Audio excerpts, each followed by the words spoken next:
तो ये श्लोक इस प्रकार से है, इसे बता रहे हैं कि यदि भगवान की सेवा में कोई निश्चल भाव से आत्मसमर्पण करने से परमेश्वर की किसी पर विशेष अगर कृपा होती है, तो वह माया के दुर्लभ सागर को पार कर सकता है। सब ये जो माया का जो सागर है, इसको सब पार नहीं कर पाते, सब क्रॉस नहीं कर पाते। जिसके ऊपर भगवान की विशेष कृपा होती है, जो भगवान के शरणागत होता है, वही इसको पार जो है कर सकता है। और अन्यथा दूसरे लोगों का क्या है, वो जो है किसका भोजन जो है बनते हैं, जो डॉग्स हैं और जैकल्स है, उनका भोजन जो है बनते हैं, और इस तरह से वो शरीर के प्रति आसक्त जो है रहते हैं। ऐसा एक सेम श्लोक जो आता है 6th कैंटो में 6.10.10, body not of benefit to others is a source of misery. जो शरीर है, जो हमारे सगे संबंधी हैं, जो अगर वो दूसरे लोगों के लिए बेनिफिट के लिए नहीं हमने उपयोग किया, तो हमें दुख का कारण जो है बने। तो इस श्लोक में क्या बताया गया, श्लोक इस प्रकार से है, अहो दैन्यम अहो कष्टम पारक्य क्षण भंगुरे यन न उपकार्य अश्वर्थर मर्त्या स्वजानति विग्रहे। This body which is eatable by jackals and dogs after death does not actually do any good for me the spirit soul। अगर ये मेरे लिए कुछ अच्छा नहीं कर पाया, आत्मा के लिए नहीं कर पाया, it is usable only for a short time and may perish at any moment। ये कभी भी क्षण भंगुर है ना, पारक के क्षण भंगुर, ये कभी भी नष्ट हो सकता है। The body and its possession, its riches and relatives must all be engaged for the benefit of others। ये शरीर और शरीर के जो संबंधी लोग हैं, ये सब जो है दूसरे लोगों के बेनिफिट के लिए, फ्रॉम सेल्फिशनेस टू सेल्फलेसनेस, दूसरे लोगों के लिए बेनिफिट के लिए जो है होना चाहिए। और S they will be source of tribulation and misery. अगर हम इसको उपयोग नहीं करते हैं दूसरे लोगों के मदद करने के लिए, दूसरों को लोग के हेल्प करने के लिए, दूसरे लोगों को सर्व करने के लिए, तो ये क्या बनेगा, हमारे दुख का कारण बनेगा। ये मिजरीज का हमारे लिए दुख का कारण बनेगा, हमारे लिए ही मिजरीज का कारण जो है बनेगा। तो इस तरह से ये बहुत इंपॉर्टेंट श्लोक है कि हमें कैसे भगवान के शरणागत होना है, कैसे देहात्म बुद्धि से ऊपर उठना है। Already we have discuss this topic so many times. ये जो हम लोग कई बार ये टॉपिक जो डिस्कस कर चुके हैं, लेकिन फिर आज हम लोग इसको डिस्कस करेंगे। और आप लोग भी ध्यान से सुनिए, और फिर लास्ट में आप लोग का कोई प्रश्न हो तो आप लोग पूछ सकते हैं, कोई रियलाइजेशन हो तो आप लोग बता सकते हैं। तो आज का जो ये टॉपिक है, इसको हम लोग सबसे पहले एक स्टोरी डिस्कस करेंगे, और स्टोरी से हम लोग जो है इसको कनेक्ट करने की कोशिश करेंगे और उससे समझने का कोशिश करेंगे। बहुत इंपॉर्टेंट टॉपिक है। एक बार क्या हुआ, एक राजकुमार, वो जो है बहुत बड़ा राज्य था, और वो वहाँ के राजकुमार थे। तो वो जो है क्या करते हैं, बहुत उनका एजुकेशन होता है, बहुत उनका ऐश्वर्य होता है, बहुत सारा उनको नॉलेज भी होता है, और दे यूज बहुत सारा वो अलग अलग चीजों में, एंटरटेनमेंट में और इन सब चीजों में एंगेज रहते हैं। लेकिन स्टिल वो जो है जो राजकुमार होते हैं, वो सेटिस्फेक्शन फील नहीं करते, वो जो है संतुष्टि फील नहीं करते। तो एक दिन क्या होता है कि वो जाते हैं, जंगल में जाते हैं और शिकार करने के लिए जाते हैं। वहां पर एक साधु उनको मिलते हैं, एक साधु मिलते हैं, और उसके बाद साधु जो है उनसे पूछते हैं, साधु उनसे पूछते हैं कि हाउ इज योर स्वास्थ्य। तो वो राजकुमार रिप्लाई करते हैं कि I am fit and fine, मैं जो है बहुत ही स्वस्थ हूँ, मैं बहुत ही ठीक ठाक हूँ। फिर दोबारा साधु रिप्लाई करते हैं, हाउ इज स्वास्थ्य। तो फिर दोबारा वही रिप्लाई करते हैं। लेकिन जब तीसरी बार वो पूछते, तो राजकुमार पूछते हैं, प्रिंस पूछते हैं कि I am not able to understand your question, या आप क्या पूछना चाह रहे हैं। तो वो कहते हैं, जो साधु होते हैं वो कहते हैं, स्वास्थ्य का मतलब क्या होता है, स्व मतलब द सेल्फ, एंड आस्त्य मतलब पोजिशन और situated in, means while you are healthy और फिट। आप कह रहे हैं कि आप जो हेल्दी है और फिट हैं, वाइल यू आर हेल्दी और fit, are you situated in the self और not. While you are healthy और फिट, एक्सटर्नली हो गया ना, ये तो हम हेल्दी हैं, जो फिट हैं। Are you situated in the self और नॉट? आप जो है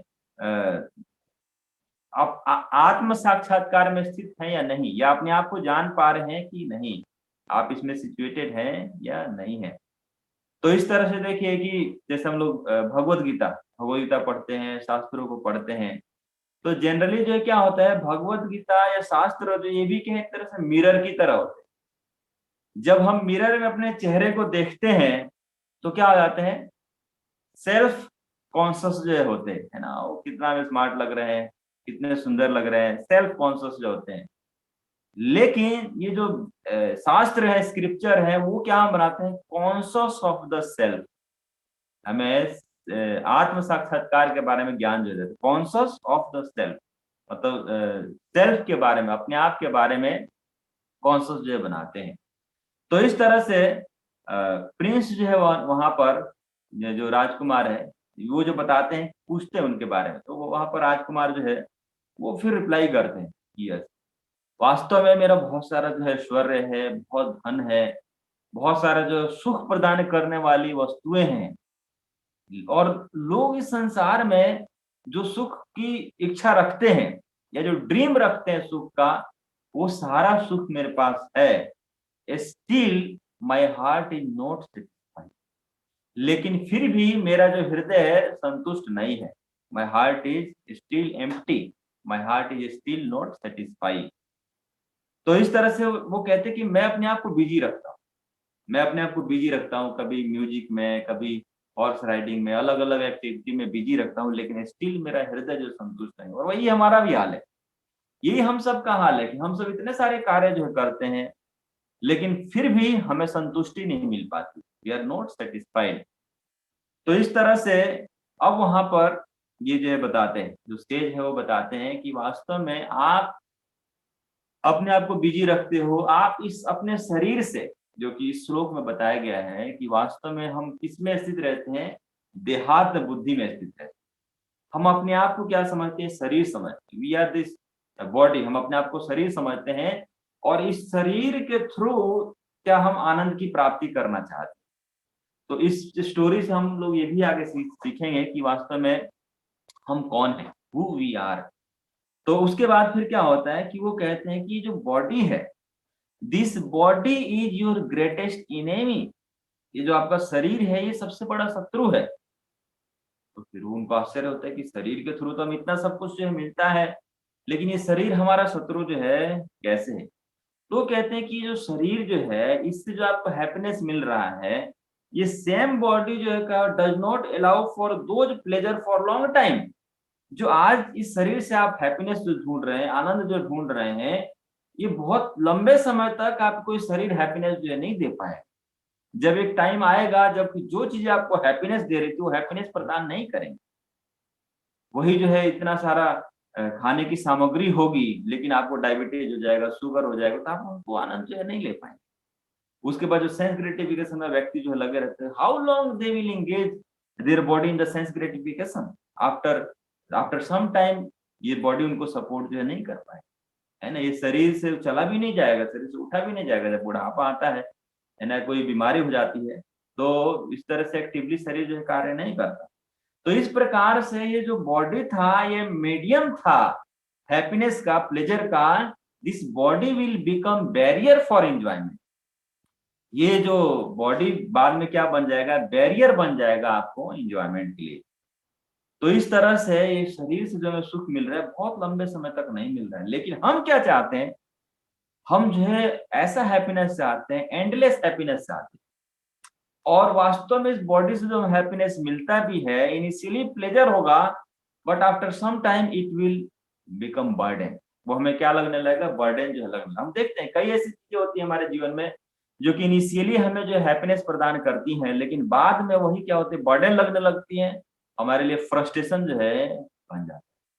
तो वास्तव में ये जो हैप्पीनेस जो मिल रहा है, क्योंकि हैप्पीनेस में फ्लक्चुएशन नहीं होना चाहिए, अभी कम मिल रहा है फिर खत्म हो गया, फिर बाद में बैरियर बॉडी बन जाएगा, इसका मतलब कि this is not the real happiness which we are perceiving through this body, जो शरीर से हम परसीव जो है कर रहे हैं।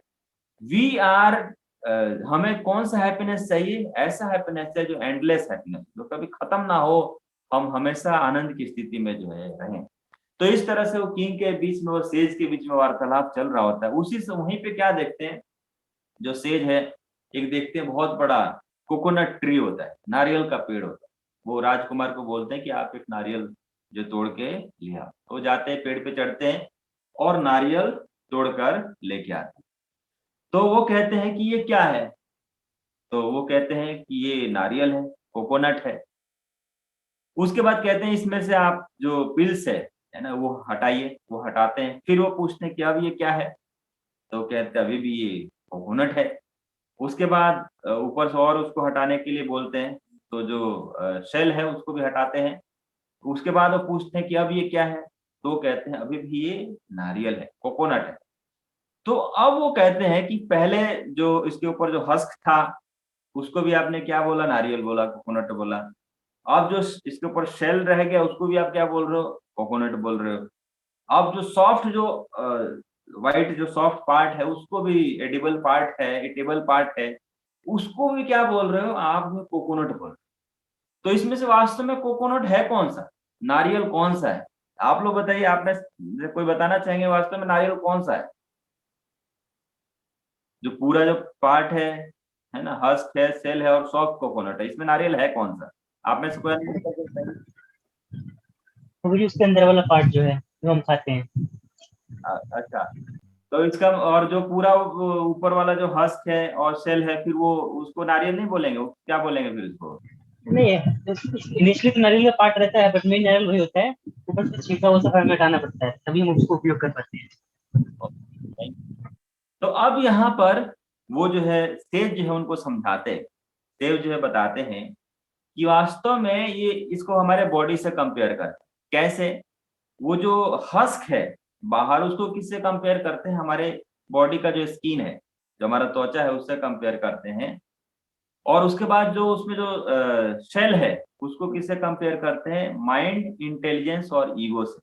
जैसे हमारे बॉडी में ना 3 प्रकार का लेयर होता है। इसमें जो है पहला क्या होता है?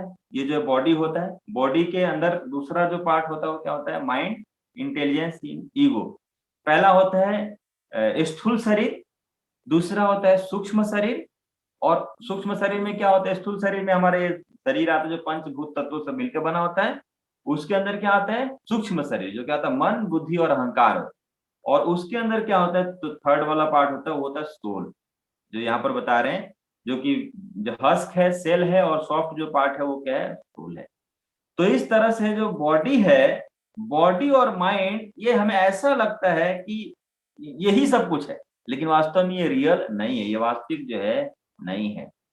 तो और वास्तविक जो क्या है, हम जो कोकोनट जो बोल रहे हैं, वो ना तो हस्क को बोल रहे हैं, ना ही सेल को बोल रहे हैं, इसको बोल रहे हैं जो ईटेबल पार्ट है उसको बोल रहे हैं। उसी प्रकार से हम जो है ये सोच रहे हैं कि मैं ये हूँ या मैं वो हूँ। तो हम जो शरीर नहीं है ना, हम जो है क्या है? वास्तव में आत्मा है। और ये भगवत गीता में भी ये नॉलेज जो हमें मिलता है कि we are not this body, we are this soul. और जब तक, जैसे शिला प्रभुपाद यहाँ पे तात्पर्य में बताते हैं कि जब तक कि हम देहात्म बुद्धि पर स्थित रहेंगे, जब तक कि हम देहात्म बुद्धि पर स्थित रहेंगे, तब तक क्या है? ये जो स्पिरिचुअल नॉलेज है उसको हम नहीं समझ पाएंगे। इस स्पिरिचुअल नॉलेज को समझने के लिए हमें जो है क्या करना पड़ेगा? देहात्म बुद्धि से ऊपर उठना पड़ेगा। जब तक कि हम ये समझते रहे कि हम ये बॉडी है, हम शरीर है, तब तक ये आध्यात्मिक ज्ञान हम नहीं समझ पाएंगे। तो इसीलिए सबसे पहले हमें इससे ऊपर उठना पड़ेगा, देहात्म बुद्धि से ऊपर उठना पड़ेगा। सबसे पहले अपने आप को जानना पड़ेगा कि हम कौन है। हम इस शरीर नहीं, हम आत्मा है। और आत्मा है तो आत्मा का क्या एक्टिविटी है, क्या कार्यकलाप है, ये भी हमें जानना पड़ेगा, ये भी हमें समझना पड़ेगा। तो इस तरह से अब आत्मा का भोजन क्या, हमें ये भी जानना पड़ेगा। आत्मा का नेचर क्या है, ये भी हमें जानना पड़ेगा, समझना पड़ेगा। आत्मा का क्या स्वभाव है, क्या नेचर है। तो वास्तव में नेचर ऑफ सोल, सोल का नेचर क्या है? हम सब तो ये जानते हैं, सुनते हैं कि हम सब क्या है? शरीर नहीं, आत्मा है। लेकिन सोल का नेचर क्या होता है? आप में से कोई बताएंगे क्या सोल का नेचर होता है? स्वभाव क्या होता है सोल का? कोई भी डिवोटी?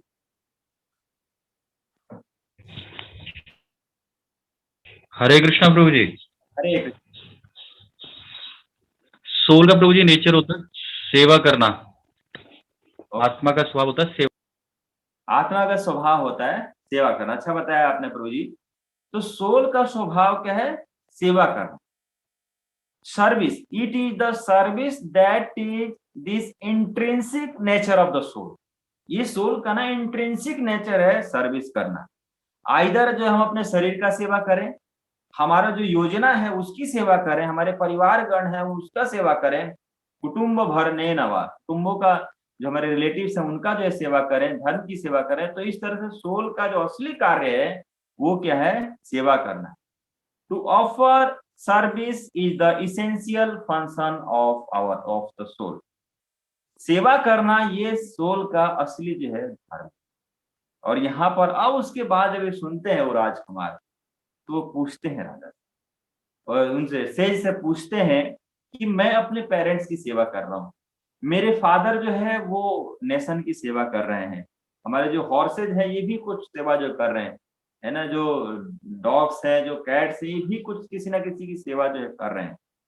तो लेकिन हमें अल्टीमेटली किसकी सेवा जो है करना है?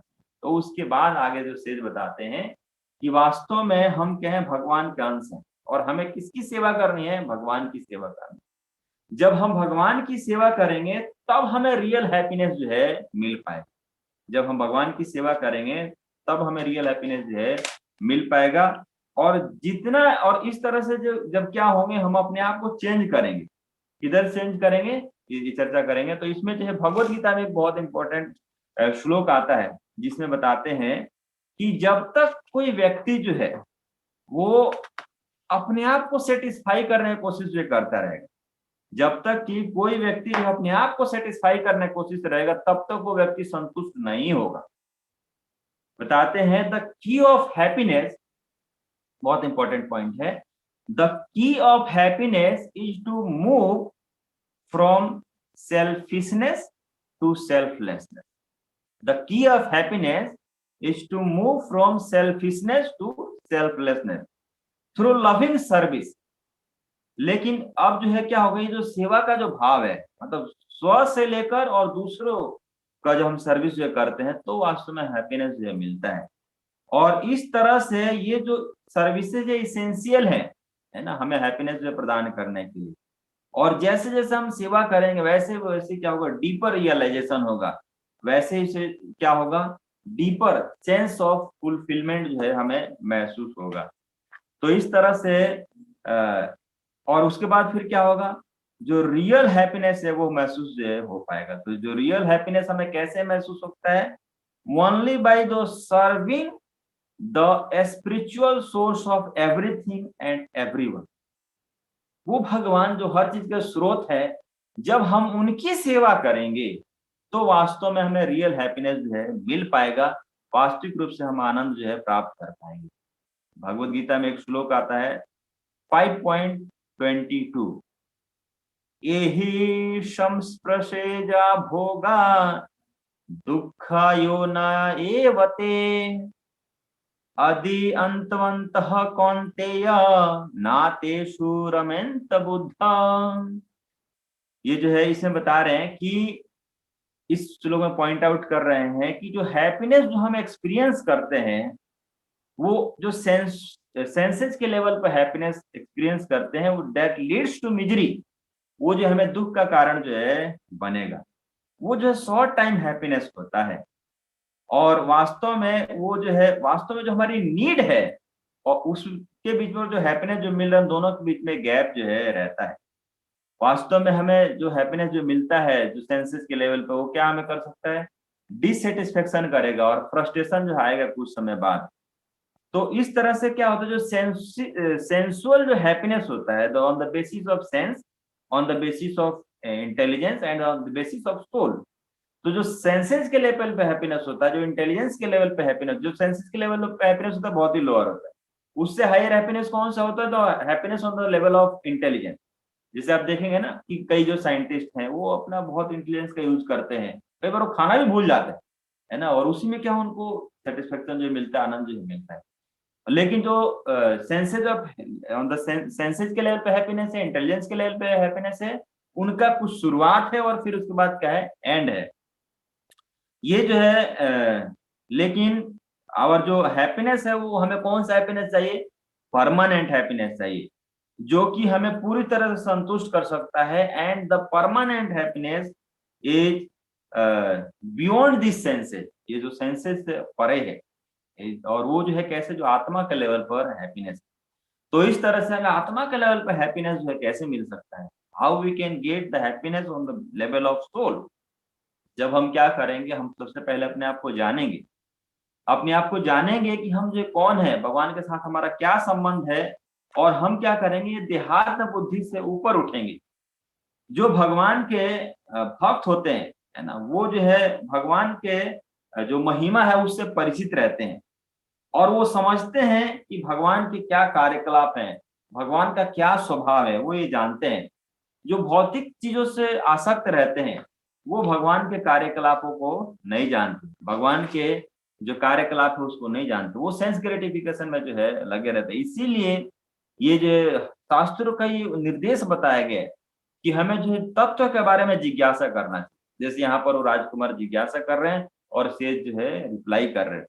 तो इस तरह से भागवतम के फर्स्ट कैंटो में भी श्लोक आता है 1.2.10, कामस्य नेन्द्रिया प्रीति लभो जीवित यावित जीवस्य तत्व जिज्ञास ना अर्थो यस्य कर्म भी। जीवन की इच्छाएं इंद्रिय तृप्ति की ओर लक्षित नहीं होना चाहिए। मनुष्य को केवल स्वास्थ्य जीवन की आत्म संरक्षण की कामना करनी चाहिए, क्योंकि मानव तो परम सत्य के विषय में जिज्ञासा करने के लिए निमित्त बना है। ये मनुष्य जीवन जो है दुर्लभ है, और ये किस लिए मिला हुआ है? हमें भगवान के बारे में जिज्ञासा करने के लिए मिला है। मनुष्य के कर्मों का इसके अतिरिक्त और अन्य कोई लक्ष्य नहीं होना चाहिए। और जब ऐसा कोई भक्त जिज्ञासा करता है, अपने जीवन को बिताता है ऐसे भगवान के कार्यकलापों को में, भगवान के नाम को लेने में, भगवान का भक्ति करने में, तो जैसे ये बता रहे हैं ना इसमें कि ये दुर्लभ सागर को जो है वो पार जो है कर पाता है, इस भवसागर को बहुत आसानी से पार कर पाता है, और फिर वो माया के द्वारा पराजित नहीं होता। ये जो 11वें कैंटो में एक श्लोक आता है जिसमें बताते हैं, वध्यमानो अपि मद भक्तो विषयर अजितेन्द्रियः प्रयाह प्रगल्भय भक्त्या विषय नाभिभूयते। उद्धव जी को उपदेश देते, कहते हैं, हे उद्धव, यदि मेरा भक्त पूरी तरह से अपनी इंद्रियों को जीत नहीं पाता तो वह भौतिक इच्छाओं द्वारा उद्विग्न किया जाता है, किंतु मेरे प्रति अविचल भक्ति के कारण वह इंद्रिय तृप्ति द्वारा प्राप्त नहीं होता। तो इस तरह से भगवान के जो भक्त होते हैं, क्योंकि भगवान के चरणों को, जैसे कल भी हम लोग चर्चा कर रहे थे, जैसे ब्रह्मा जी बता रहे हैं कि उन्होंने भगवान के चरणों को बहुत ही गंभीरता से पकड़ा हुआ है, इस कारण से वो जो कुछ भी कहते हैं वो कथन जो है सत्य होता है। And this human form of life is very rare, we should try to utilize this human form of life. और कैसे हम यूटिलाइज कर सकते हैं? ये जिज्ञासा करके। इस संसार में जो सबसे बड़ा क्राइसिस है वो कौन सा क्राइसिस है? आइडेंटिटी क्राइसिस है। और आइडेंटिटी क्राइसिस का मतलब हम पता ही नहीं कि हम जो कौन है ना, हमारा स्वास्थ्य जो है क्या है। जनरली हम स्वास्थ्य का मतलब यही समझते हैं कि yes I am fit and fine, but स्वास्थ्य का मतलब क्या होता है? Am I actually situated in the self और नॉट?